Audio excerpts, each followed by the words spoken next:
Initiatives بھی لیے گئے تھے کچھ عرصہ پہلے، جس میں ٹریکنگ سسٹم کو ایکٹیویٹ کیا گیا تھا،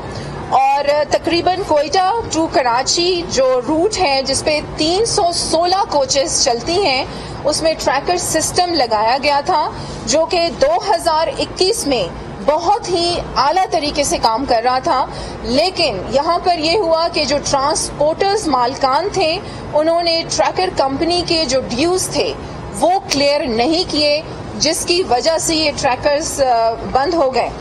اور شاید ان کے دماغ میں یا دل میں جو بھی بات تھی اس ٹریکر سسٹم کے حوالے سے، لیکن وہ سب کچھ اب کلیئر ہو چکا ہے. اور کل کے اجلاس میں جو اہم انیشیٹو، ایک اور بڑی اہم بات میں آپ سے شیئر کرتی چلوں کہ ایک وجہ جو بڑی اہم ہے آپ لوگوں کے ساتھ شیئر کرنا کہ ڈرائیورز کی پراپر طریقے سے ٹریننگ بھی نہیں ہے اور ان کو روڈ سینس بھی نہیں ہے، روڈ اویئرنیس بھی نہیں ہے. تو اس بات پر بھی جتنے بھی ہمارے کل ممبرز تھے میٹنگ پہ، اس بات پہ بھی ایک اہم انیشیٹو جو ہے وہ لیا گیا ہے. پھر اس میٹنگ کے حوالے سے اور اس میں جو ڈسکشن کے بعد جو انتظامیہ ہے وہ اس نتیجے پر پہنچی ہے کہ جو ہائی وے جو ہے اس پہ جو پیٹرولنگ ہے پولیس کی یقینی بنایا جائے. اس کے ساتھ ساتھ جو ٹریکر سسٹم ہے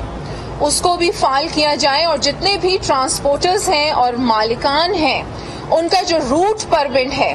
اسے منسوخ کر دیا جائے اس ٹریکر سسٹم سے، کہ اگر کسی بھی کوچ کا ٹریکر کام نہیں کر رہا ہوگا تو ان کا جو روٹ پرمٹ ہے وہ کینسل کر دیا جائے گا. اس کے ساتھ ساتھ ہم دیکھ رہے ہیں کہ ڈرائیونگ لائسنس کا جو اجرا ہے وہ بھی بہت ہی آسان ہے.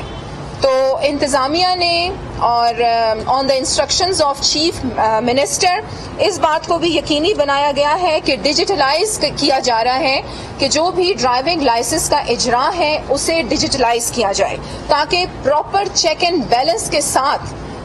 جو یہ لائسنس ہے اس کا اجرا ہو. اس کے ساتھ ساتھ تمام کوچز جو ہیں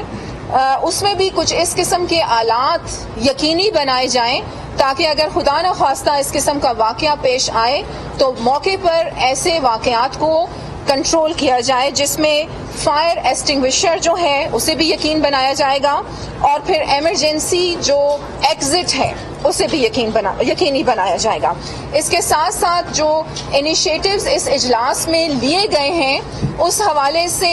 ایوری 15 ڈیز کے بعد جو ہے وہ میٹنگ بلائی جائے گی اور پھر دیکھا جائے گا کہ جو لائے عمل اس میٹنگ میں فائنلائز ہوا ہے اس پہ کہاں تک ہم کامیاب ہو سکے ہیں. اس کے ساتھ ساتھ جو یہ کوچ کا ایکسیڈنٹ ہوا ہے اور جو کمپنی تھی الملت اس کے خلاف FIR بھی درج کی گئی ہے، اور جو ان کا روٹ پرمٹ ہے اسے بھی کینسل کر دیا گیا ہے. کچھ یہ ڈیٹیلز بھی میں آپ کے سامنے رکھنا چاہ رہی تھی. اور اس کے ساتھ ساتھ اب آخر میں ایک بیان بھی میری نظر سے گزر رہا تھا گورنمنٹ آف بلوچستان کے حوالے سے اور چیف منسٹر کے حوالے سے. کچھ انکمپیٹنٹ لوگ جو ہیں جو خود تو کام نہیں کرتے اور جب اچھے اقدامات حکومت کی جانب سے لیے جائیں تو ان پہ تنقید کا انہیں نشانہ بنایا جاتا ہے. دیکھیں، تنقید برائے تعمیر ہم فراخ دلی سے قبول کرتے ہیں، لیکن تنقید برائے تنقید جو ہے وہ آپ کے صوبے کا اور آپ کے صوبے کی جو عوام ہے اس کا نقصان ہی کرتے ہیں.